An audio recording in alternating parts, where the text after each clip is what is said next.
Nós temos então aqui 4 oradores que eu queria começar por apresentar. O Dr. Jorge Ferreira, que é o coordenador científico da Sociedade Portuguesa de Cardiologia, a doutora Regina Ribeiras, que é vice-presidente da Sociedade Portuguesa de Cardiologia, a professora Cristina Gavina, que é também vice-presidente da Sociedade Portuguesa de Cardiologia, e o Dr. João Bro Silveira, que é o presidente da Associação Portuguesa de Intervenção Cardiovascular, uma associação que está ligada também à Sociedade Portuguesa de Cardiologia. Vamos, portanto, ter aqui vários temas e o pontapé de saída, o ponto de partida é o seguinte: efetivamente, nos números que são já conhecidos, a partir do primeiro grande grupo de doentes infectados, que foram os doentes chineses, de mais de 40 mil doentes analisados, efetivamente, as doenças cardiovasculares emergem como situações em que a mortalidade é muito alta. E, como sabem, tem-se falado muito da idade, os grupos etários de idades mais avançadas são aqueles que têm mortalidade mais alta. Neste grupo de doentes, os que tinham mais de 80 anos tiveram uma mortalidade de quase 15%, mas os que tiveram de 70 a 79 anos tiveram uma mortalidade de 8% e a doença cardiovascular 10,5%. Portanto, tem-se falado, em minha opinião, menos no risco dos doentes com doença cardiovascular, e ele é muito importante. A seguir, este risco associado à doença cardiovascular aparece num grupo em que as diferenças são pequenas, entre, enfim, 6% e 7%, os doentes com diabetes, com doença respiratória crónica, com hipertensão e com cancro. E eu começava então por pedir ao Dr. Jorge Ferreira que fizesse uma primeira abordagem, um enquadramento desta situação e desta relação doença cardiovascular e infecção Covid-19. A infecção pelo vírus SARS-CoV-2 ou Covid-19 levanta efetivamente alguns desafios nos indivíduos com doença cardiovascular. Em primeiro lugar, a morbilidade e mortalidade são mais elevadas nos portadores de doença cardiovascular. Efetivamente, a prevalência de doença cardiovascular é cerca de 2 a 3 vezes maior nos doentes mais graves, em comparação com os que desenvolvem formas menos graves de infecção a Covid-19. São geralmente pessoas também mais idosas, com mais comorbilidades, com diabetes, doença pulmonar crónica, doença renal crónica. Tem maior expressão da ECA2, que, como sabem, é o receptor que o vírus utiliza para a infecção celular, e esta maior expressão surge no contexto da hiperatividade do sistema renina-angiotensina. Como os órgãos com maior expressão desta ECA2 são as vias aéreas, pulmão e o coração, são estes os órgãos habitualmente mais atingidos. Por outro lado, a presença de insuficiência cardíaca também confere maior risco. Ela correlaciona-se também com maior gravidade. Nós sabemos que a insuficiência cardíaca tem como alterações hemodinâmicas típicas o aumento da pressão intracardíaca e a redução do débito cardíaco, e estas alterações criam dificuldades quando há infecção concomitante pelo Covid-19. O aumento da pressão intracardíaca, transmitida às veias pulmonares, vai agravar o edema intersticial, particularmente nas formas mais graves, com a ARDS, e a diminuição do débito cardíaco nesses doentes limita muito a titulação do tipo, que é muito importante para conseguir manter o alvéolo aberto e também para corrigir a hipoxémia, que é grave. O segundo ponto: cerca de 8% dos doentes desenvolvem lesão miocárdica aguda, que se traduz pelo aumento dos níveis das triptoninas cardíacas. No entanto, virtualmente todos os indivíduos com doença grave desenvolvem lesão miocárdica aguda, o que pode contribuir também para o desfecho fatal pelo desenvolvimento quer da insuficiência cardíaca, quer da arritmia. Está mesmo descrito nos doentes internados em unidades de cuidados intensivos uma forma de miocardiopatia em cerca de 1/3 dos doentes. Esta lesão miocárdica aguda enquadra-se quer na ação direta do vírus, mas também nos doentes mais graves pode estar relacionada com lesão multiorgânica, quer associada à hiperinflamação, quer à hipoperfusão da microcirculação. Assim, o espectro clínico da lesão miocárdica aguda é muito grande, estendendo-se desde a lesão minor subclínica até à miocardite fulminante. Existe mesmo um caso publicado em 16 de março no European Heart Journal de uma miocardite fulminante, um homem de 37 anos, admitido por dispneia, hipotensão, cardiomegalia, disfunção ventricular esquerda significativa, com níveis elevados de troponina T e dos espectros natriuréticos, que foi tratado com sucesso com corticoides e imunoglobulina, tendo recuperado ao fim de uma semana. O terceiro ponto. Existe uma relação entre a instabilização da aterosclerose coronária e também arterial cerebral, o desenvolvimento de infarto e AVC isquémico e a ocorrência de infecções respiratórias urinárias. Existem numerosos estudos epidemiológicos a mostrar esta relação e isto constitui também o fundamento para que a vacina para a influenza reduza o risco de infarto. O mecanismo subjacente inclui a ativação inespecífica das células inflamatórias do núcleo do ateroma, pelas citoquinas associadas à inflamação sistémica, com a ativação das metaloproteinases, que depois degradam a capa fibrosa, o que torna o ateroma muito mais suscetível à ruptura. Assim, será expectável que os doentes portadores da aterosclerose que desenvolvem infecção pelo Covid-19 tenham maior risco de eventos vasculares agudos, quer na fase aguda, quer na fase subaguda da doença. Obviamente, se estes eventos ocorrerem em doentes com ARDS, podem ser o evento terminal e até passarem relativamente despercebidos. Mas nos doentes em que têm formas de apresentação mais ligeiras e subclínicas, o infarto e o AVC isquémico poderá ser uma forma de apresentação da infecção pelo Covid-19. Muito bem, Jorge, muito obrigado. E fizemos, portanto, aqui a revisão destes mecanismos relacionados com a afetação do coração pelo vírus. Recordar também que os doentes portadores de doença cardiovascular, e em particular os doentes com insuficiência cardíaca, mas também os doentes com antecedentes de cardiopatia isquémica e em particular em infarto, os doentes com miocardiopatias, os doentes com doenças valvulares graves, eles próprios estão também mais suscetíveis à infecção. São doentes fragilizados, que têm o sistema imunitário fragilizado e estão mais suscetíveis. Por outro lado, muitos doentes com idade mais avançada são também portadores de doença cardiovascular. E essa associação dessas duas prevalências, da idade e da doença cardiovascular, evidentemente que isola um subgrupo de risco muitíssimo mais acentuado. Claro que agora o passo seguinte é atingimento miocárdico ou, já diria, doença mesmo cardíaca. Como diagnosticar, como fazer a avaliação, é um dos pontos que eu peço à doutora Regina Ribeiras para avaliar. E para além disso, já que nesta fase tão complicada que estamos ainda em fase de ascensão das curvas, as nossas preocupações são para tentar travar, mas é verdade que neste momento já começam a desenhar-se algumas esperanças, nomeadamente em relação ao tratamento, e eu queria também que a doutora Regina abordasse esse tema, isto enquanto, porque isso vai demorar tempo, se vão fazendo esforços para desenvolver uma vacina eficaz. Portanto, a doutora Regina Ribeiras será a próxima intervenção. Muito boa noite. Queria, antes de mais, cumprimentar todos aqueles que estão na frente de batalha, como é agora costume dizer-se, mas que é, de facto, real, e lembrar que, ou reforçar aquilo que já foi dito aqui, que é que os doentes com doença cardiovascular e com comorbilidades são doentes de particular risco e que exigem, de algum modo, uma triagem específica para que o seu tratamento, diagnóstico e tratamento seja priorizado, que seja dada prioridade. Daquilo que já foi dito aqui, a forma de apresentação da doença cardíaca, do ponto de vista de sintomático, é variável e com essa variabilidade, ou dentro dessa variabilidade, vai depender da nossa capacidade de diagnóstico e os meios diagnósticos que vamos utilizar. Começando por baixo, a falência ventricular direita que pode ocorrer no ARDS e com a hipertensão pulmonar aguda deve estar sempre presente na nossa mente.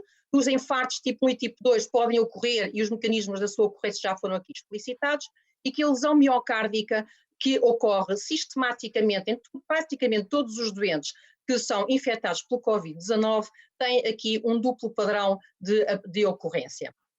Assim, de facto, ela funciona como um prognosticador tardio Eu já vou explicar um pouco melhor à frente o que é que isto quer dizer.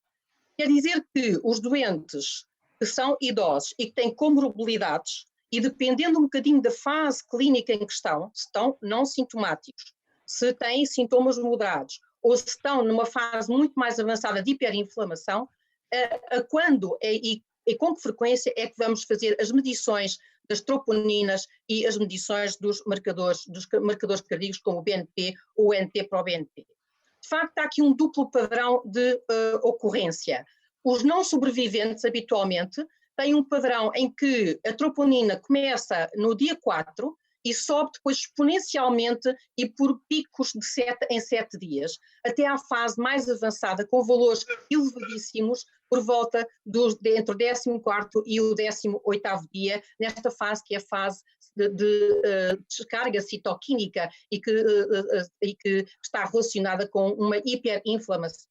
Os sobreviventes, habitualmente, têm um comportamento muito mais em platô, ou seja, as troponinas sobem ao 4º dia, mas depois mantêm-se mais ou menos estáveis ao longo do tempo. Daí que seja importante, sobretudo nos doentes que têm comorbilidades, fazer avaliação das troponinas, porque elas vão ser, à medida que o tempo passa, de facto, um marcador de risco e de prognóstico. Assim, nos doentes que têm doença moderada, ou seja, que já têm manifestações como dispneia e têm hipóxia, é importante perceber qual é a contribuição cardiovascular. Aqui, obviamente, as troponinas têm que ser checadas, da mesma forma que tem que se verificar o BNP. E do mesmo modo que, sendo possível, fazer ecopulmonar e ecotranstorácico. Uma palavra muito específica para estes dois exames de imagem, que devem ser feitos por quem de facto tem experiência, para minimizar o risco de contágio e o risco de haver uma resposta tardia ou uma resposta menos clara àquilo que é pretendido. Na doença avançada, há algumas bandeiras vermelhas que nos têm que fazer pensar numa situação de falência multiórgão, quando ocorrem arritmias graves e quando temos então os marcadores laboratoriais de tempestade citocínica, com associadamente as troponinas em alta, tal como os péptidos natriuréticos e os outros marcadores de tempestade citoquímica. Aqui, o ecocardiograma é importante ser realizado e atenção que a fração de ejeção cutoff deve ser inferior a 50%.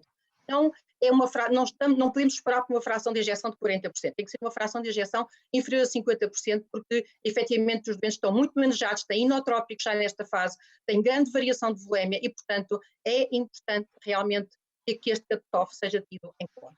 É uma oportunidade, eventualmente, para se utilizar fármacos mais recentes que sejam anticitocínicos, como o tocilizumab e ainda corticoides, para estes doentes que deve ser altamente selecionado.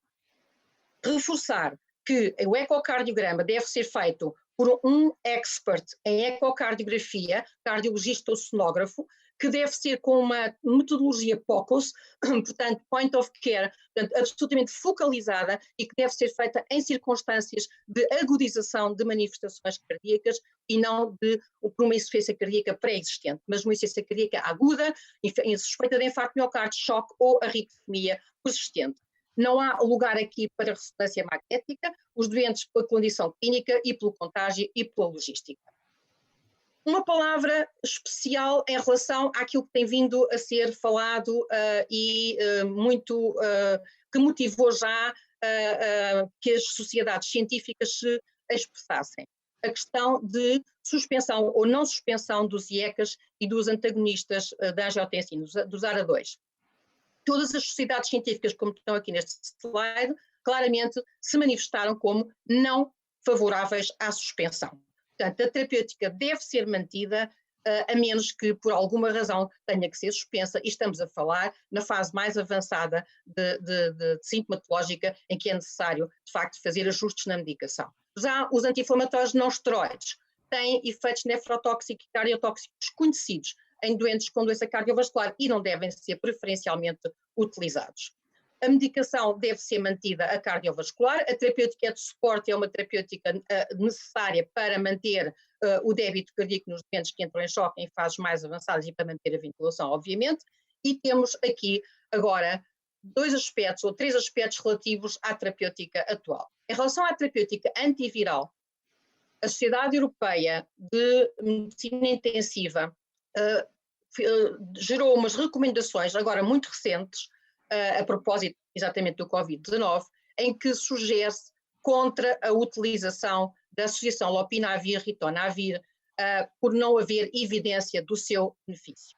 E porque também esta associação tem particular e associadas complicações ou interferências com fármacos cardioativos, nomeadamente com anticoagulantes, com as estatinas, podendo provocar rabdomiólise, e com antiarrítmicos, podendo provocar tempestades arrítmicas. Portanto, esta associação não está preconizada para já, do ponto de vista de utilização de rotina, como está escrito nestas recomendações. A cloroquina é uma outra fármaco que tem sido utilizado mais recentemente, isolado ou em associação com azitromicina, como está já publicado em 2 trabalhos provenientes de França, e em que se mostrou apenas a redução da expressão viral nas secreções e na orofaringe dos doentes que foram avaliados. Portanto, não houve aqui uma evidência de melhoria ou de benefício no que diz respeito à morbimortalidade, mas admitem os autores que poderá haver, ao reduzir a expressão viral, à medida que o tempo passa e que mais centros o vão utilizando, que possa haver uma melhor definição do benefício eventual que este fármaco tem, sobretudo quando associado à azitromicina, que o potencia esse mesmo efeito. Não esquecer que a cloroquina é uma droga muito velhinha, muito bem conhecida e que pode ter lesões miocárdicas diretas ou que pode ter alterações da condução, portanto, sobretudo quando associada a outros fármacos que o podem fazer, como a tal associação dos 2 antivirais de que falei previamente. Portanto, a associação, sobretudo a associação de hidroxicloroquina com o lopinavir e com o ritonavir, não está toda preconizada pelas sociedades científicas de medicina crítica. O último slide, para então, de algum modo, sumarizar, dizendo que é necessário estabelecer protocolos para o diagnóstico, para a triagem e para dar prioridade aos doentes que têm mais comorbilidades e doença cardiovascular, desenvolver também protocolos para o tratamento do infarto agudo miocárdio, que vamos falar a seguir com outro palestrante, e ainda dizer que os especialistas de insuficiência cardíaca provavelmente terão que vir a desenvolver uma avaliação ou uma estrutura de triagem, de sequência, de diagnóstico e de terapêutica para os doentes com insuficiência cardíaca, não esquecendo ainda que os sintomas clássicos do infarto de miocárdio podem ser atípicos ou não estar presentes até no meio de uma tempestade, que é uma tempestade de insuficiência respiratória aguda, e é necessário estarmos atentos e alerta para isto. A ecocardiografia está preconizada para as complicações agudas e deve ser feita por expert para ser rápida, o menor tempo de contacto e para ser feita de um modo absolutamente focalizado para o problema em questão. Cristina, muito obrigado. Evidentemente esta é uma situação que nos ultrapassa a todos e que cada dia nós estamos a tentar aprender coisas. Nestes aspectos da terapêutica, estão neste momento a decorrer vários ensaios clínicos, em vários sítios, mas também na Europa, tentando ver se daqui a algum tempo existe alguma informação mais baseada na evidência, naturalmente que até lá existem apenas pequenos reportes, e existem grupos, por exemplo, há grupos como a Clínica Maio, que neste momento já têm um protocolo de atuação com base em informação que não é ainda evidence-based, mas que é pelo menos baseada em alguma experiência de alguns centros. Passávamos agora para outro aspecto de extrema importância, que é o aspecto da organização hospitalar. Falávamos há bocadinho de quem está na linha da frente e, enfim, o Norte, como noutras coisas, mas infelizmente nesta é uma coisa má, tem a dianteira, propagação da doença não só na grande cidade do Porto, mas em várias outras cidades e várias regiões do Norte, está a ser de facto muito importante, e a Cristina Gavina, que está nessa linha da frente no Hospital de Matosinhos, tem também uma experiência importante a partilhar no aspecto da organização hospitalar para fazer face a esta calamidade. Por outro lado, outro aspecto muito ligado com este, e de que se tem falado muito, é como organizar, como fazer a proteção dos próprios médicos que estão na linha da frente desta doença. Cristina. Olá, boa noite a todos. Eu queria, acima de tudo, agradecer a oportunidade e felicitar, obviamente, a realização deste webinar, que eu acho que é, para além de muito oportuno, espera-se que seja muito esclarecedor e que possa ajudar aqueles que neste momento estão a tratar doentes e que, obviamente, também estão muito preocupados com a sua própria segurança, das suas famílias e dos seus doentes. E é nesse sentido que eu partilho convosco um bocadinho da minha experiência, do que tem sido pensar a organização hospitalar, e nomeadamente pensar a organização hospitalar no que diz respeito a alguém que neste momento se dedica a um departamento médico, como é o meu caso, em que nós temos várias coisas em que temos que pensar, e desenganem-se aqueles que julgam que nos seus hospitais, se porventura ainda não têm doentes Covid, e eu acho que isso deve ser uma coisa extremamente rara, que não os vão ter, porque vão ter todos. Aquilo que hoje ouvimos nas notícias de que o Curro Cabral vai ser um hospital dedicado, não pensem que vai haver muitos hospitais dedicados, seguramente isso não é o futuro, porque, como vão rapidamente perceber, nós vamos ter os doentes a entrar pela porta da urgência e nós vamos ter que saber lidar com estas situações.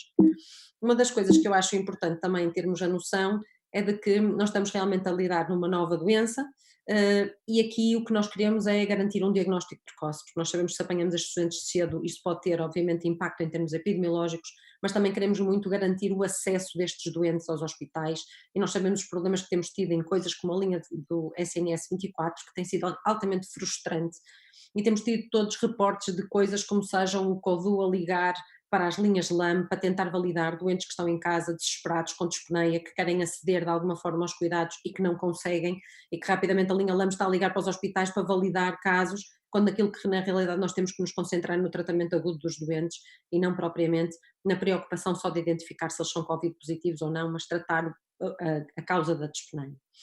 Outra das coisas que isto nos tem desenvolvido é a necessidade de começarmos a pensar melhor no apoio domiciliário. Como é de conhecimento geral, há muitos doentes que estão neste momento a ser acompanhados em casa, porque a doença efetivamente nas suas formas ligeiras e na forma inicial pode ser acompanhada em casa, e é preciso desenvolver estratégias para ser possível fazer esse acompanhamento. Nós, por exemplo, no nosso hospital desenvolvemos uma linha de atendimento telefónico dedicada para evitar essa angústia que os doentes tinham quando iam para casa, em que nós lhes dizíamos liga à linha saúde 24 se sentir pior, e nós desenvolvemos uma linha interna para permitir que as pessoas tenham uma forma de rapidamente contactar o infecciologista e validarmos se é preciso ou não vir ao hospital ou ser observado no seu domicílio. E é, portanto, muito importante também ter bem claros quais são os critérios daqueles doentes que nos preocupam, em que nós vemos um raio-x ou um TAC que nos dá alguma forma sinais de que possam ser doentes até pelas comorbilidades, e hoje falamos das comorbilidades cardiovasculares, podem ser aqueles que se calhar devíamos internar, quanto mais não fosse nos primeiros dias, e depois fazer aquele acompanhamento domiciliário se a evolução for favorável, porque realmente é na segunda semana, e nós sabemos isso, que normalmente os doentes se deterioram. E finalmente, obviamente, garantirmos as estruturas de suporte aos doentes, que são os doentes graves. Mas não é só nisto que nós também temos que nos concentrar, nós temos que nos concentrar nos novos desafios para as velhas doenças. E a grande questão aqui é que nós estamos muito descentrados nesta altura do doente não Covid, isto é, quem não tem Covid parece que desapareceu dos hospitais. Isso é um pânico que está efetivamente neste momento a correr. Todos os cardiologistas acho que sentem isto, que é começarmos a perceber que os doentes que habitualmente tínhamos admitidos nas nossas unidades começam a desaparecer, parece que reduziu o número de infartos, o número de doentes com insuficiência cardíaca, os doentes seguramente estarão com medo e em casa à espera para tentar não vir aos serviços de urgência, e nós temos que ter essa noção de que temos que impedir, obviamente, que eles sejam contagiados, mas temos que lhes garantir o acesso. E a questão de nós estarmos a cancelar tudo que são procedimentos que são eletivos não deve querer dizer cancelar o tipo de apoio que lhes podemos dar, e portanto a telemedicina tem ganho aqui indiscutivelmente um grande papel. E reparem, vocês não precisam de ter montado no hospital grandes coisas, eu faço teleconsulta por telefone, e neste momento todos os meus doentes eu contacto-os, avalio como é que eles estão, e baseado na análise e nos sintomas que eles me relatam, eu decido se acho que vale a pena ou não o doente vir ao hospital. E estão preparadas áreas dentro do ambiente de consulta externa, áreas dedicadas, em que há uma higiene e um cuidado muito maior, em que nós temos um segurança que garante que quando o doente chega põe uma máscara cirúrgica, o familiar fica a aguardar lá fora, se vier a acompanhá-lo, mas quer dizer, só entra o doente a menos que seja dependente, e isso garante que eu vou conseguir avaliá-lo e não vou deixar de ver um doente que, por exemplo, me é referenciado porque tem agora uma disfunção ventricular de novo, uma insuficiência cardíaca aguda, uma FA muito rápida com disfunção ventricular e que não devo deixar de ver porque estamos num plano de contingência e não devia estar a ver doentes neste momento presencialmente. Outra das coisas fundamentais é garantir a adesão terapêutica. Pensem que estes doentes, mesmo que possam não ter a consulta convosco, eles vão querer saber se vão continuar com a dupla antiagregação, vão precisar de renovar terapêuticas, muitas vezes o médico de família também não vai estar tão disponível e nós temos que garantir que eles continuam a cumprir e percebem que isso é importante. Todas as doenças crónicas vão precisar deste tipo de acompanhamento e a nossa doença cardiovascular não é diferente e, portanto, o que nós temos que criar é essa sensação de segurança também para o próprio doente, que ele pode vir ao hospital mesmo quando se sente pior, e isto é muito verdade para as pessoas que têm clínicas de insuficiência cardíaca em que os doentes nos consultam através do telemóvel de contacto e nos dizem estou pior, preciso ser visto, e nós arranjamos as condições para bypassar o serviço de urgência, onde aí sim o doente se sente claramente mais vulnerável. Mas estes desafios têm, acima de tudo, dois níveis. Um nível que é organizacional e, portanto, o nível do hospital, em que, reparem, o ideal, indiscutivelmente, é nós testarmos toda a gente que nós internamos. Todos têm, seguramente, histórias para contar de doentes com baixo índice de suspeita, que depois desenvolvem sintomas no internamento e, de repente, vocês têm um doente que está internado no meio de uma enfermaria e é Covid positivo. E isso cria um pânico porque houve vários contactos com profissionais de saúde, houve vários contactos com outros doentes, começam as histórias das quarentenas para os profissionais, quarentenas para os doentes, e é o verdadeiro inferno. Nós, desde segunda-feira, no meu hospital, estamos a testar todos os doentes que internamos, todos os doentes sem exceção. Claro que me podem dizer, pois não há testes, tudo bem, pode-se ter que priorizar a determinada altura, mas vamos ser sinceros, se nós tivermos testes, esta é a forma mais segura de nós podermos garantir que não vamos ter este tipo de conspurcação de doentes limpos com doentes sujos, por um lado, e por outro lado de garantir que as equipas também trabalham com mais segurança e com a sensação de que efetivamente estão seguros. E isto é uma das coisas que nós temos mais vivenciado. As pessoas sentem-se inseguras, não têm a certeza se realmente estão a contactar com outros doentes ou não. Toda a gente no hospital anda de máscara para garantirmos que, mesmo que alguém fique doente, nós diminuímos o risco de exposição para os outros profissionais, porque precisamos de todos neste momento, não necessariamente de todos a trabalhar simultaneamente, mas de equipas que depois possam ser desfasadas, já vamos a isso, mas acima de tudo essa sensação de termos essa possibilidade de ter alguma separação. E portanto os testes obviamente não são testes que vão ser com uma sensibilidade de 100%, a sensibilidade ronda os 80%, e obviamente são mais sensíveis se os doentes tiverem sintomas, se estiverem assintomáticos podem estar numa fase ainda assintomática, ainda estar em período de incubação e podem vir a desenvolver sintomas, mas quando nós temos uma alta suspeição de um doente que internamos que efetivamente é negativo num primeiro teste, mas temos uma alta índice de suspeição, o que fazemos é mantemos o doente internado com isolamento de gotícula e assim garantimos que, ainda que ele possa vir a desenvolver sintomas, a probabilidade de ele poder contagiar outros é muito menor. Essa questão da separação dos doentes suspeitos ou confirmados em relação aos outros doentes é fundamental e obriga a que haja áreas dedicadas, quer no serviço de urgência, quer no internamento. Isso é crítico e já vamos ver que há uma norma da DGS que entra meia-noite, esta meia-noite, em vigor e que diz isso mesmo. Todos os hospitais neste momento são obrigados a criar circuitos próprios e dedicados a áreas Covid e, portanto, é preciso perceber que nós vamos ter que ter sítios onde as pessoas fazem as coisas de forma rotinada, sistemática, sempre da mesma maneira, ganhando aí eficiência e garantindo que vamos ter menos erros, protegendo outros doentes e protegendo profissionais. E, portanto, quando um doente entra com clínica, por exemplo, nós já temos isto implementado desde segunda-feira no meu hospital, quando um doente entra com uma clínica que seja sugestiva, e para nós sugestivo quer dizer ou tem tosse, ou tem febre, ou teve, porventura, uma situação de gastroenterite, que embora seja uma apresentação menos frequente, também é uma apresentação que pode levantar a suspeita, e esse doente entra para uma área própria,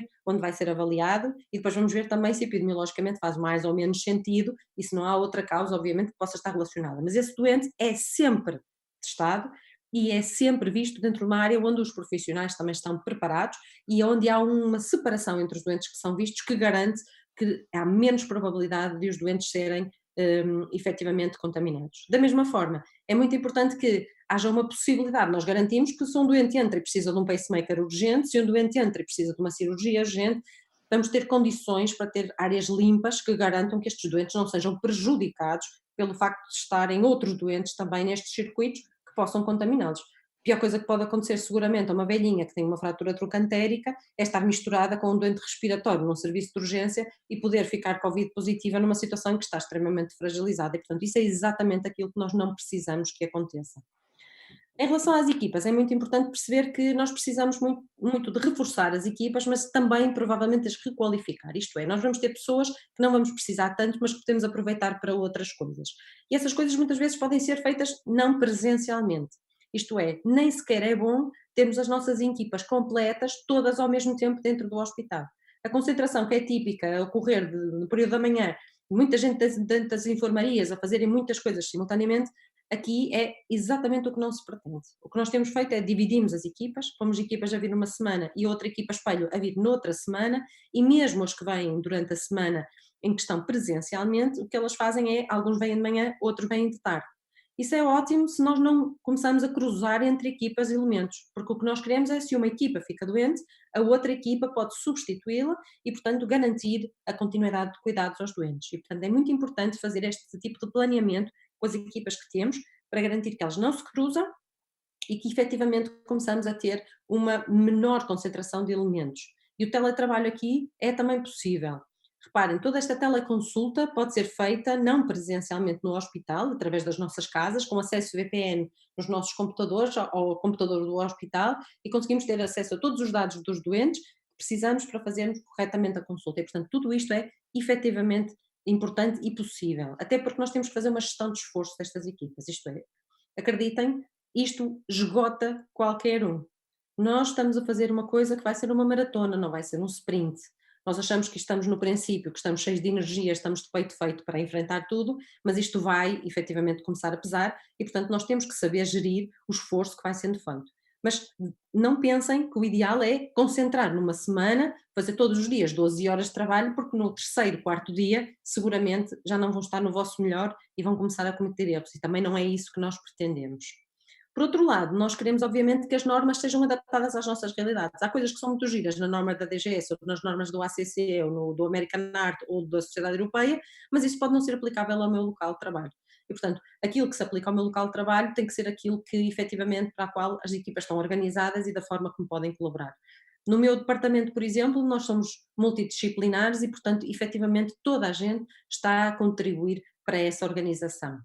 E reparem, a norma da DGS que entra agora em vigor diz isso mesmo, que nós devemos começar a testar cada vez mais e, portanto, qualquer coisa que tenha alguma sequer semelhança a poder-se tratar de uma sintomatologia Covid deve ser tratada e se tiverem questões relacionadas, obviamente, com a acessibilidade aos testes, então, por favor, vão ver quais são os doentes que querem internar e esses claramente já tinham até antes, na norma anterior, que ser testados, mas vejam os doentes com comorbilidades, vejam os doentes que estão em lares, pensem nas pessoas que possam ser contactos próximos dessas pessoas com comorbilidades, porque esses vão estar expostos, obviamente, a maior risco. E, mais uma vez, reforça esta ideia. Todos os hospitais terão que fazer, dentro das suas condições, áreas dedicadas para tratamento destes doentes.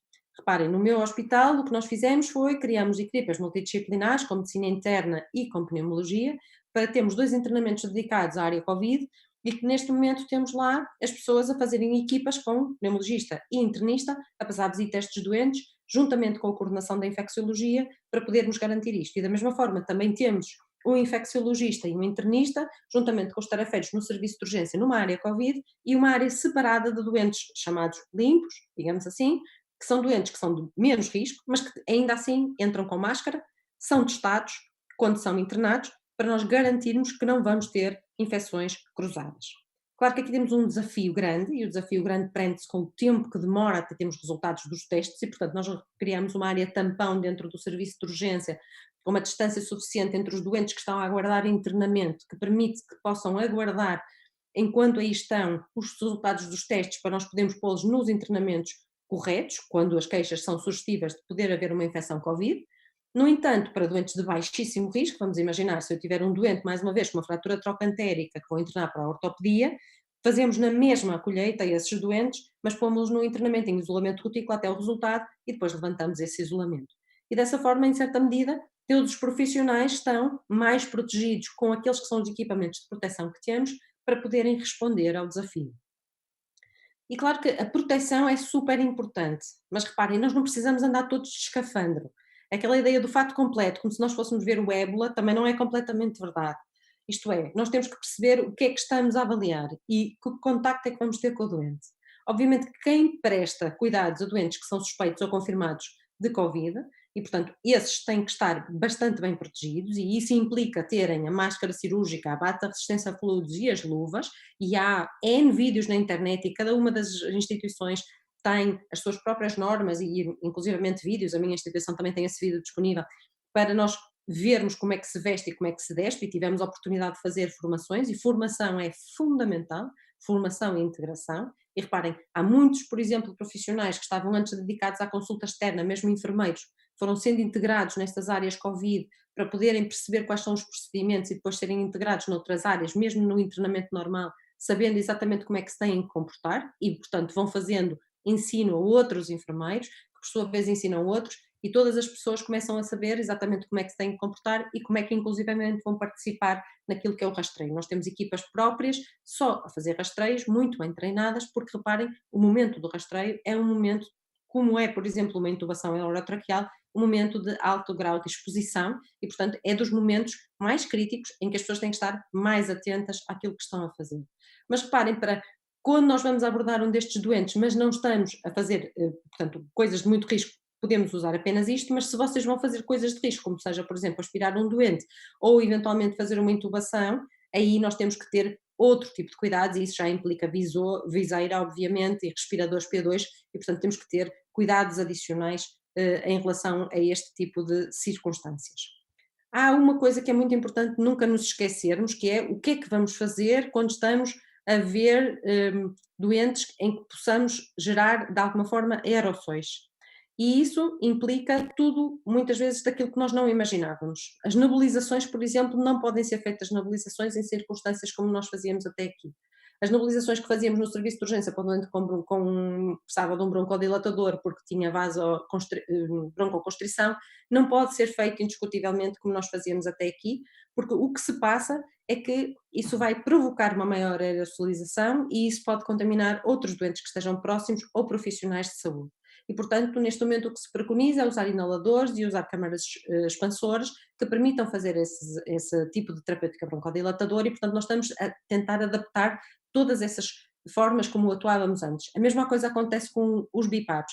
O uso de BIPAPs não está recomendado, a menos que tenhamos condições muito próprias e válvulas muito próprias para a utilização, e, portanto, há normas e há hospitais, como por exemplo o meu, que criam normas específicas para a ventilação não invasiva, com características específicas e áreas específicas onde os doentes poderão, aqueles que possamos considerar por causa da limitação das suas comorbilidades, possam não ser candidatos à intubação, que possamos dar algum conforto ou eventualmente até alguma tentativa de recuperação a alguns destes doentes, mas por favor compreendam que oxigenoterapia de alto fluxo, fazer, por exemplo, mesmo procedimentos como ambusar os doentes, gera aerossóis que são potencialmente perigosos, e portanto temos que ir equipados com máscara, viseira, com todos os equipamentos de proteção e, acima de tudo, perceber que muito bem, nós temos que, quando um doente faz uma paragem cardiorrespiratória, nós temos obviamente, se ele for Covid, na mesma que o reanimar, mas primeiro também temos que pensar na nossa proteção, porque não adianta serem grandes heróis e porem em risco a vossa vida, porque vocês vão ser precisos, obviamente, para tratar muitos mais doentes.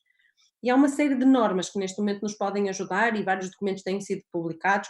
Eu gostava, obviamente, de dar ênfase àquele que foi feito pelo grupo de estudo DECO, que acho que é particularmente útil, foi muito contemporâneo a este problema e rapidamente apareceu a dar normas claras de como é que nós devemos proceder em relação aos laboratórios de ecocardiografia, e nomeadamente na realização do ecocardio da matriz esofágica, e a necessidade de deferir aquilo que são, efetivamente, a maior parte das avaliações não urgentes, nomeadamente testes de isquemia em doentes que são estáveis e que não nos implicam nenhum tipo de preocupação em particular e que podemos tratar medicamente até resolver, e, portanto, todas estas recomendações que vão aparecendo poderão ser muito úteis para nós começarmos com as nossas equipas a tentar organizar o melhor possível o atendimento dos doentes, e nomeadamente os doentes da cardiologia, sem comprometer aquilo que é, obviamente, a segurança quer dos profissionais, quer dos doentes. Cristina, muito obrigado. Eu tenho estado a tentar acompanhar ao mesmo tempo aqui as múltiplas conversas que tem havido no chat. De facto, para já fico contente de muitas pessoas que estão aqui a escrever e a agradecer esta iniciativa. Não é a altura de agradecimentos, é a altura de trabalharmos e tentarmos arregaçar as mangas, mas é simpático perceber que as pessoas estão envolvidas nisto e há vários colegas que estão a participar em diálogo e até já a dar respostas uns aos outros, o que é também, está aqui criado um grande dinamismo à volta disto. Vamos tentar ter algum tempo para responder a estas questões, mas algumas têm já que ver com um tema que o Dr. João Bruno Silveira, presidente da APIC, irá abordar, que é a questão do infarto de miocárdio. Algumas questões já foram levantadas.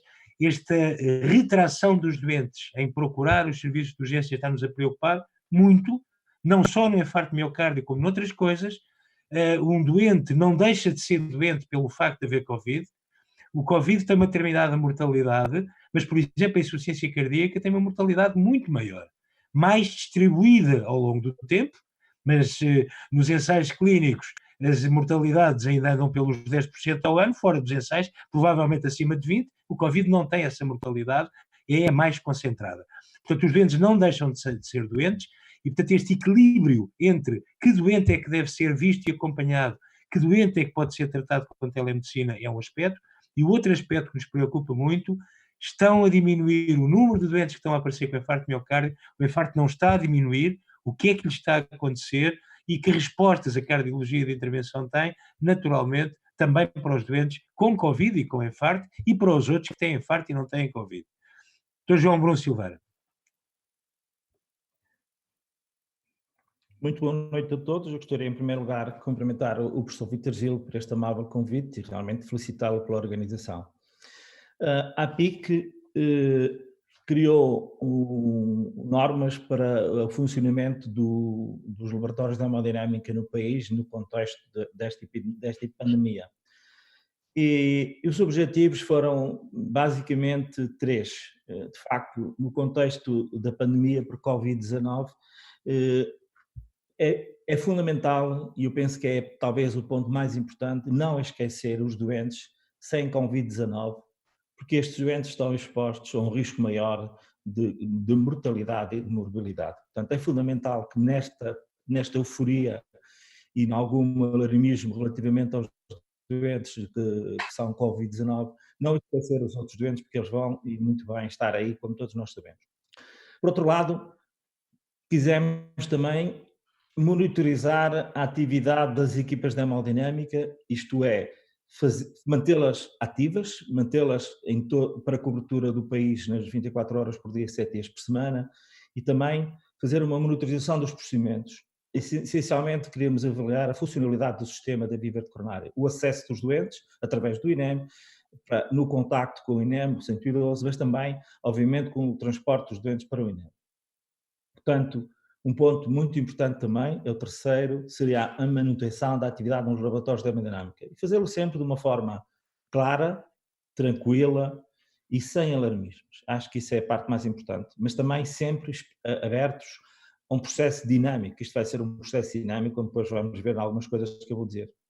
Como sabem, na carta de intervenção nós temos 19 hospitais públicos que oferecem com capacidade de fazer angioplastia primária 24 horas por dia, 7 dias por semana, e obviamente a carga de intervenção está preparada, e foi esse o objetivo que nós temos há semanas que estamos a preparar-nos para tratar os doentes Covid-19 consoante as normas da Direção-Geral de Saúde.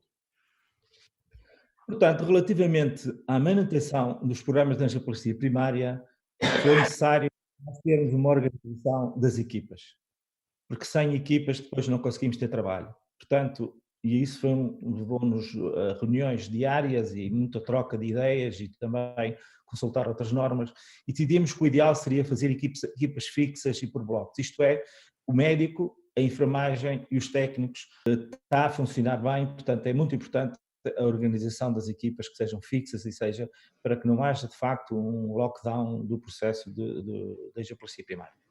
E obviamente também uma coisa que nos preocupa muito é de facto se houver uma evolução negativa desta situação, que haja um lockdown dos programas de angioplastia primária com a consequente aumento da mortalidade cardiovascular.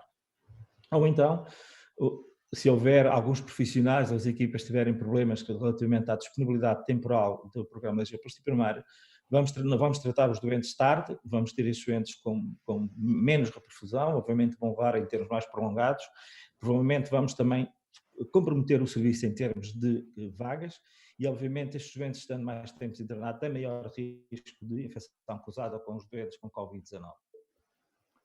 Portanto, manutenção dos programas de angioplastia primária e nesse campo, como tinha referido, de facto, fomos monitorizar o Registro Nacional de Casos de Intervenção. O Registro Nacional de Casos de Intervenção tem à volta de 160 mil doentes, começou em 2002, e o que nós vimos, sabemos que mais ou menos em média temos 10 doentes com infarto agudo do miocárdio com supra-isolamento ST por dia no país inteiro. E obviamente que nós sabemos que estes doentes, o melhor tratamento que podemos oferecer a estes doentes é a angioplastia primária, portanto, e é essa que nós vamos lutar. E nessa monitorização que temos vindo feito, obviamente que às semanas que já estamos a pensar nisto, nós fomos consultar o nosso registro, e o nosso registro diz-nos que de entre 1 de março a 23 de março houve uma diminuição de 26% de número de angioplastias primárias relativamente ao ano de 2018 e 2019. E mais, se nós formos ver a evolução, e é tal processo dinâmico que nós temos que estar abertos e temos que pensar nele, no período de 15 a 23 de março houve ainda um decréscimo maior do número de angioplastias primárias, passou para 41%, e é isto que nos preocupa, e é isto que nós temos que ter monitorizar, que é para ter uma resposta, para ter uma solução para este problema. Relativamente a outro tipo de doentes, é um doente, como nós sabemos, que é um doente mais heterogéneo, são doentes muitas vezes difíceis de nós englobarmos devido à sua heterogeneidade, são os doentes com os indivíduos com síndromes coronários agudos sem elevação de segmento ST e que não sejam suspeitos ou confirmados de Covid. Relativamente a estes doentes, acho que o tratamento se deve manter consoante as orientações clínicas e baseadas na estratificação de risco. Nós sabemos que há risco muito elevado, risco intermédio e baixo risco. Portanto, nós aqui não vemos nenhuma razão para que estas guidelines não sejam seguidas de uma forma completamente tranquila.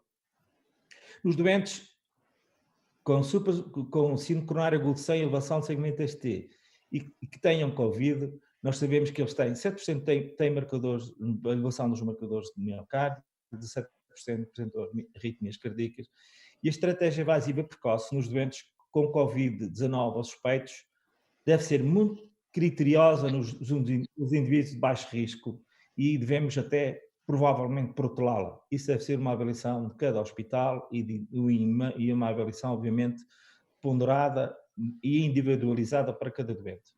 É bom não esquecer, quando nós fazemos esta avaliação e esta abordagem, tem que estar sempre na nossa cabeça a avaliação do risco do contágio durante o transporte, quando o doente vem do outro hospital, e a estadia no laboratório de hemodinâmica, que deve ser muito, muito bem ponderado.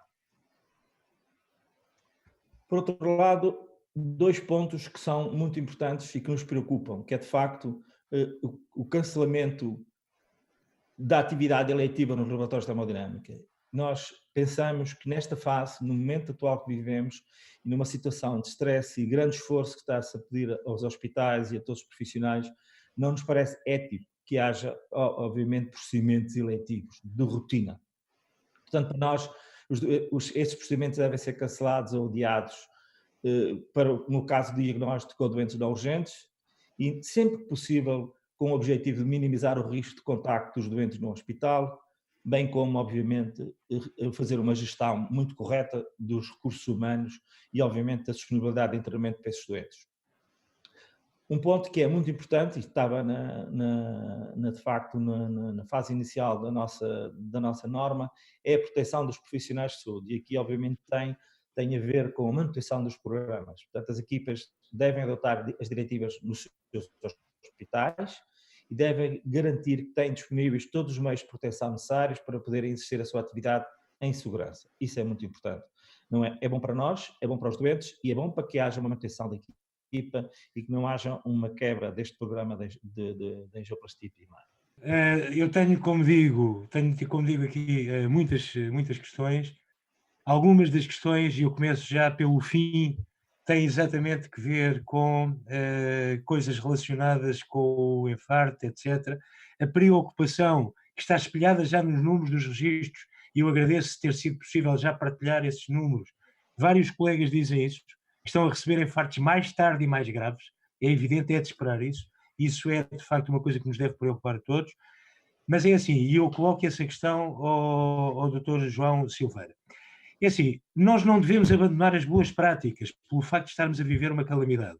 Se por qualquer razão logística for impossível concretizar essa boa prática, então temos que encontrar uma alternativa. Agora, se houver um terremoto e as unidades de cardiologia de intervenção forem destruídas, e se eu só tiver uma a 300 km de distância, se calhar tenho que encontrar uma alternativa. Isto a propósito de quê? Como sabe, existem algumas pessoas que estão a defender que se faça trombólise em alguns doentes. E queria ouvir a sua opinião. Sabe qual é a minha? Já conversámos acerca disto e penso que, nestas circunstâncias, as unidades estão a funcionar, a rede hospitalar de cardiologia de intervenção continua a funcionar, não há nenhuma razão para se abandonar as boas práticas, apesar da crise. Se houver uma hecatombe e hospitais fiquem desativados, isso é uma outra questão, ou se não houver ambulâncias para transportar os doentes. Mas nesta altura, a atitude, qual é a atitude que pensa, que a PIC pensa e que defende? Eu acho que o professor Vítor Gil disse tudo. De facto, neste momento não há nenhuma razão para que nós não deixemos de tratar os doentes com síndromes coronários agudos. Portanto, o sistema está montado, as equipas estão todas ativas no país, 24 horas por dia, 7 dias por semana. Nós temos a monitorização dos profissionais, ver se há algum problema com o contágio. Portanto, monitorizamos isso 2 vezes por semana e também temos contactos relativamente ao acesso. Portanto, eu acho que neste momento, nesta fase atual, isto é um processo dinâmico, nós aí temos de ser rigorosos, mas também estamos preparados para um plano B. Mas nesta fase eu acho que não faz sentido que não façamos de uma forma criteriosa aquilo que são as boas práticas da medicina. Muito bem. Outra questão que se põe aqui é a questão dos diagnósticos. É evidente que nós não temos aqui especialistas nos testes bioquímicos, mas eu lembro uma coisa, que é que a maneira como se faz o diagnóstico neste momento não é um diagnóstico imunológico, é um diagnóstico que só é positivo a partir de determinada carga viral. E daí podem haver muitos falsos negativos numa fase inicial. De todo modo, a prática de generalizar os testes diagnósticos vai-nos, pelo menos, encordar, não nos vai dar a certeza, mas vai-nos aumentar o grau de certeza. E gostava que a Cristina fizesse esse comentário, porque tem sido um bocadinho controverso, as próprias orientações emanadas da Direção-Geral de Saúde nem sempre são neste sentido, embora eu tenha visto em cada dia que passa uma tendência para alargar os diagnósticos, mesmo na comunidade, em termos hospitalares. Gostava que reforçasse um bocadinho mais esse comentário. Outra pergunta que se põe é, sendo um primeiro teste negativo e isso não chega, quanto tempo depois é necessário fazer um segundo teste? E depois ainda temos uma outra coisa, que é, nós neste momento ainda não estão operacionais testes diagnósticos que permitam saber se depois a pessoa desenvolveu a imunidade e de alguma maneira está, enfim, supostamente protegida. Portanto, isso ainda não está operacionalizado na nossa prática. Portanto, algum comentário sobre os testes diagnósticos? Ora bem, eu vou falar obviamente daquilo que tem sido a minha experiência e daquilo que tem sido também a minha conversa com os infecciologistas, com quem obviamente todos os dias partilho estas dúvidas e as dificuldades. Porquê é que nós estamos a testar todos os doentes que estamos a internar? E porquê é que nós não estamos a testar mais no país? Porque nós não temos testes. Não é porque o teste não é perfeito, está longe de ser perfeito, e um teste negativo não nos deve dar a falsa sensação de segurança de que está tudo resolvido e que este indivíduo não vai ter seguramente depois uma infecção Covid confirmada mais à frente. Mas a questão fundamental é, neste momento, para a gestão das camas, para eu poder decidir onde é que vou pôr os doentes, mais até do que o grande rastreio a nível comunitário, que neste momento que já estamos numa fase de mitigação, pode não fazer tanto sentido, isto porque efetivamente já não vamos conseguir ligar os casos e encontrar todos os contactos de cada um destes indivíduos. Muito mais importante é garantirmos a segurança de profissionais e de doentes internados que são particularmente vulneráveis. E, portanto, essa questão de nós testarmos tem que ver com isto. Se o indivíduo já tem probabilidade, obviamente tem que ser testado, porque provavelmente vai ter a doença e, portanto, é importante identificá-lo para sabermos que sentido é que lhe vamos dar, não é? Se vamos internar, se vamos mandar para casa, que tipo de sentido é que lhe vamos dar, mas depois também tem um efeito muito importante para decisões em relação aos outros procedimentos e às outras enfermarias onde os podemos pôr. Quando eu interno um doente que tem uma clínica respiratória, em que eu faço um teste de Covid e ele é negativo, e eu interno numa enfermaria normal de medicina, eu não levanto imediatamente aquela que poderá ser o isolamento de gotícula. Isto é, eu ponho dentro do internamento com o isolamento de gotícula e converso com o infecciologista para perceber se faz sentido ou não podermos ter que esperar mais algum tempo para repetir um teste. Se um indivíduo chega, por outro motivo, vamos imaginar que tem uma pielonefrite aguda, é testado no serviço de urgência, porque, como disse, no meu hospital estamos a fazê-los para todos os doentes que internamos, independentemente do motivo pelo qual vêm. E tem um teste negativo, eu basicamente interno e não fico preocupada, porque a probabilidade é tão baixa que provavelmente nada irá acontecer nesse sentido. Mas se o doente teve uma clínica respiratória e ainda tem um teste negativo, isso não quer dizer que ele não vai ter doença, que nós sabemos que a probabilidade de sucesso vai depender de duas coisas. Por um lado, a capacidade do teste, e como o professor disse muito bem, muitas vezes a carga vírica pode não ser ainda suficiente, ou nós temos uma taxa que anda à volta dos 20%, pode chegar até aos 30% de falsos negativos, mas também depende da técnica de colheita. E nós não sabemos se as colheitas às vezes são feitas com a melhor técnica possível. Portanto, isso não deve levantar completamente a suspeita, mas se nós tivermos estas medidas, como temos para a influenza, de quando temos um doente suspeito, ainda que o teste não seja positivo, mantemos mais tempo estas medidas de contenção e vamos avaliando a evolução, a probabilidade de contaminarmos outros doentes e contaminarmos profissionais de saúde vai ser muito mais baixa. Portanto, testar, continua a ser a melhor forma, provavelmente já não tanto em comunidade, onde possa já não fazer tanto sentido, mas fundamentalmente dentro dos hospitais é crítico, até porque eu tenho que perceber com que equipamentos é que cada profissional vai ver cada doente. E eu não posso levar todos com os EPIs completos, porque obviamente não vamos ter recursos para isso. Mas eu sei que para ver um doente em precaução de gotícula basta ter umas luvas, uma bata e uma máscara cirúrgica, e isso é suficiente. Se o doente também tem a máscara e tem os mesmos cuidados de proteção, isso vai ser suficiente para eu garantir que, ainda que ele possa vir a positivar, nós não vamos estar expostos, nem profissionais, nem outros doentes, a esse tipo de risco. E, portanto, é nisto que nós temos neste momento que jogar, é tentar encontrar estes circuitos que permitam mitigar o risco dentro do hospital. Muito bem. Tenho agora aqui umas questões. Algumas eu penso que já foram esclarecidas pela própria intervenção. E eu recordo que estas intervenções ficam gravadas e depois serão disponibilizadas e as pessoas podem rever, inclusivamente, os slides. Mas uma das perguntas que se punha aqui é que perante uma curva de troponina, quando é que se justifica fazer o ecocardiograma? Eu vou perguntar à doutora Regina, que de alguma maneira já explicou, mas quero lembrar que os diagnósticos não se fazem só pelas curvas dos biomarcadores, também existem eletrocardiogramas e, naturalmente, com um infarto de miocárdio com supra-DST, é um infarto de miocárdio com supra-DST, e aí é o Dr. João Bruno Silveira que tem que dar uma resposta, não é talvez a doutora Regina, exceto se for para avaliar complicações desse infarto de miocárdio.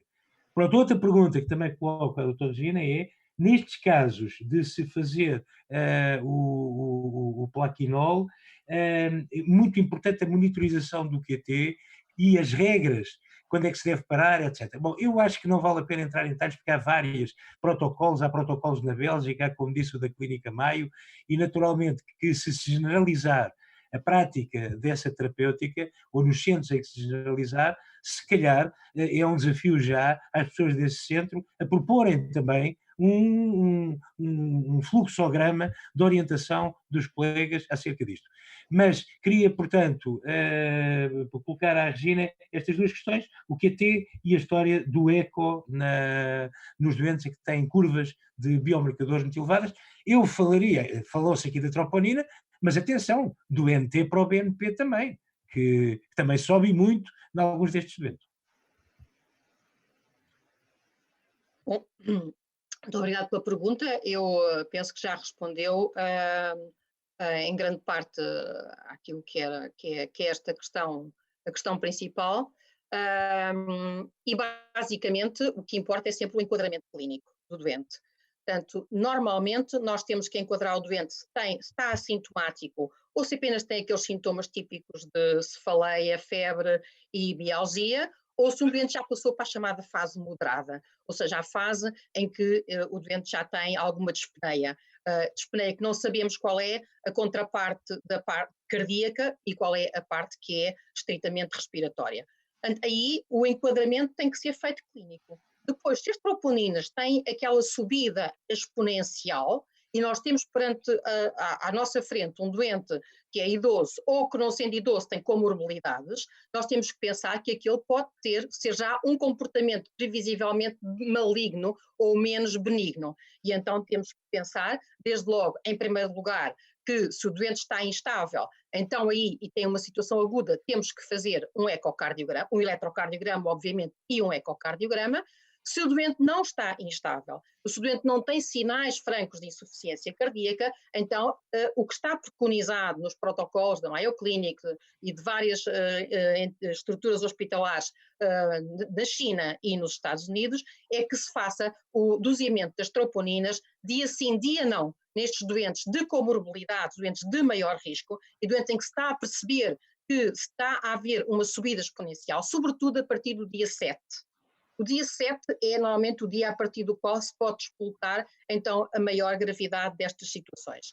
Portanto, nestes doentes, as troponinas devem ser medidas com mais regularidade, deve-se perceber qual é a curva, a cinética destas troponinas, se o doente é um doente de facto de risco, e acionar, no caso de suspeita de infarto de miocárdio, obviamente que acionar eletrocardiograma. Se é um supra-ST, não precisa de fazer ecos, temos o diagnóstico, não é preciso fazer ecocardiograma nesse contexto, isso faz parte da nossa rotina habitual. Se não tem, pode ser um infarto sem supra ou pode ser mesmo uma insuficiência cardíaca, uma lesão miocárdica. Então aí o ecocardiograma vai nos dar, focalizado, vai nos dar essa resposta. Portanto, neste contexto, o que é importante realmente é a contextualização, e estou-me a repetir, a contextualização da clínica e, sobretudo, das comorbilidades e do risco acrescido destes doentes. E penso que as respostas estão dadas. O que importa é que o ecocardiograma seja, como eu referi na apresentação, feito por quem possa fazê-lo de uma forma efetiva, rápida, não vai fazer medições enquanto faz a aquisição das imagens, faz as medições a posteriori. Não está é o mínimo tempo possível ao pé do doente para reduzir o risco de contágio e de propagação a outros profissionais de saúde também. Levantam-se também aqui algumas questões e que são importantes e várias pessoas levantaram isto, que é o seguinte: nós não podemos esquecer que o facto de haver uma epidemia de Covid, e já o dissemos e voltamos a dizer, as outras doenças não desaparecem e as pessoas continuam doentes. E não morrer de Covid é ótimo, mas não morrer de Covid para morrer de outras doenças não é bom. E, portanto, temos que estar todos muito atentos e muito empenhados com isso. Estão aqui a levantar-se várias questões. Uma das questões, do exemplo de uma pessoa idosa com uma estenose aórtica grave, sintomática, é evidente que essa pessoa tem que ser tratada. Depois, outra questão que está a ser levantado é, como sabem, o risco operatório em doentes com Covid aumenta bastante. E, por outro lado, sabe-se que atualmente as salas, os blocos operatórios são um local de grande transmissão da doença. E, portanto, neste momento, as equipas cirúrgicas estão extremamente preocupadas em não entrar em doentes com Covid. E a questão que se põe é o seguinte: se há um doente com doença cardíaca grave, imagina um caso concreto que é colocado um doente com doença de 3 vasos, sintomático com angina diária. Esse doente tem que ser operado. E dizem do bloco: bom, mas esse doente tem que ter um teste de Covid. No entanto, na instituição onde o doente está, que não tem sintomatologia nenhuma de Covid, dizem: bom, mas esse doente não tem critérios. O que fazer?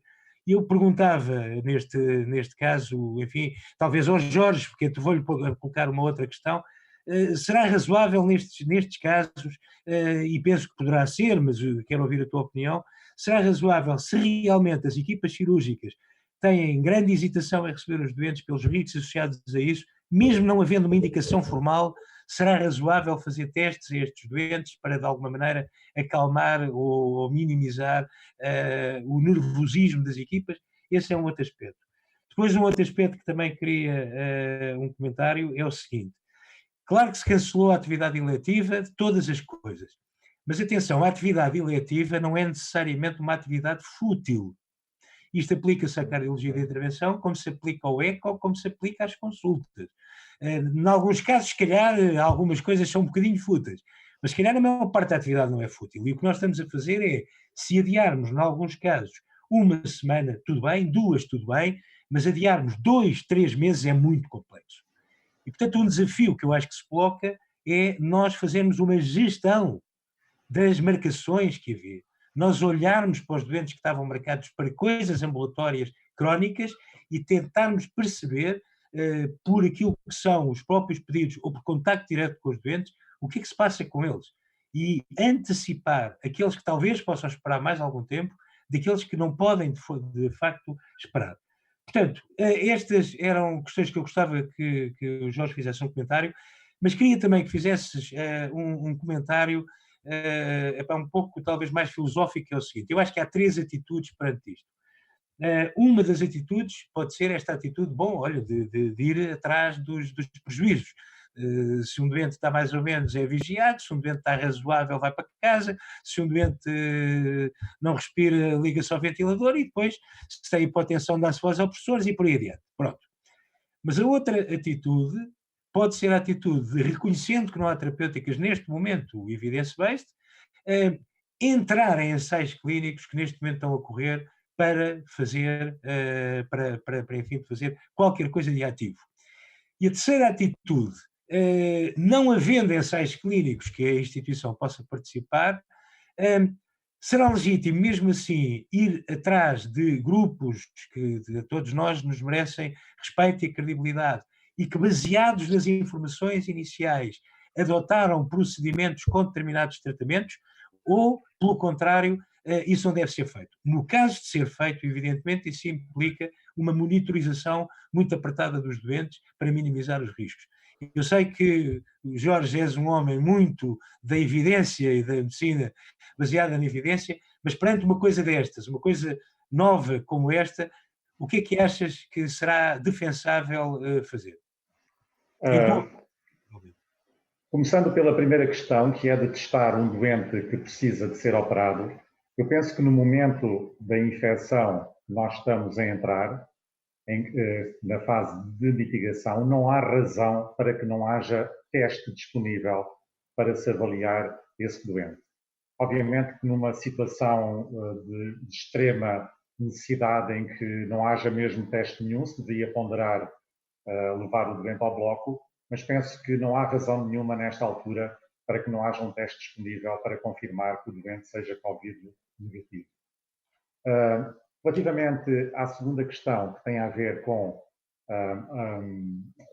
portanto, o cancelamento de terapêuticas consideradas eletivas, obviamente que no contexto das arritmias, um doente que tenha uma bradiarritmia sintomática e que precise de um pacemaker, ou um doente que tenha arritmias ventriculares malignas e que são recorrentes, a implantação do pacemaker no primeiro caso, ou o avançar para a ablação da taquicardia ventricular, obviamente que não devem esperar.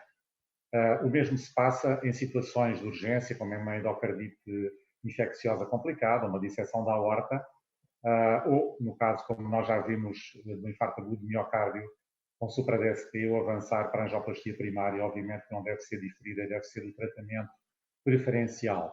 No entanto, numa situação em que, obviamente, a angioplastia primária não esteja disponível em 2 horas, se deve ponderar a realização de terapêutica fibrinolítica, mas não deve ser porque estamos na altura do Covid-19, é porque não se consegue a angioplastia primária em 2 horas.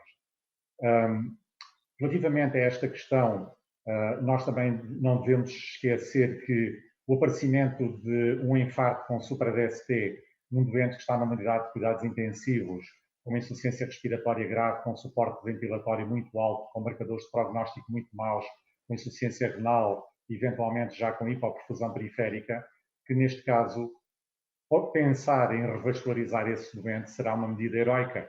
E aqui nós devemos pensar em tratar o doente e não tratar a doença. Finalmente, a última questão relativamente à utilização de terapêuticas evidence-based, que neste momento não existem, obviamente que o ideal será participar em ensaios clínicos. É uma oportunidade única de se conseguir saber quais são os fármacos que funcionam e que não funcionam. No entanto, se não se estiver a participar em ensaios clínicos, deve haver também bom senso. Se nós pensarmos, por exemplo, em terapêuticas antivirais como o ritonavir, lopinavir, que é uma terapêutica que tem uma margem terapêutica escassa, que tem numerosas interações medicamentosas, que pode ter toxicidade hepática, obviamente que nós devemos ser muito cautelosos na utilização desta terapêutica como primeira linha, ao passo que a hidroxicloroquina, apesar de também não ser um fármaco perfeito em termos de efeitos secundários, será mais facilmente utilizada porque tem um perfil de segurança menos limitado do que tem, por exemplo, o antiviral que eu aqui referi. Muito bem, há aqui várias outras questões, há só uma que eu gostava de responder, mas acho que nenhum de nós tem capacidade para o fazer, mas que vem de Angola, não queria personalizar, mas mando um grande abraço a quem a mandou, que é um grande amigo meu. Não, tem que ver um bocadinho se os testes rápidos que nós neste momento se andam a falar, se realmente têm especificidade, se não têm, fala-se hoje disso. Eu não sei se algum dos participantes tem conhecimentos sobre isso. Isto é uma área que já nos ultrapassa um bocadinho, é mais a área da medicina, da patologia, não sei se alguém tem conhecimentos sobre isto.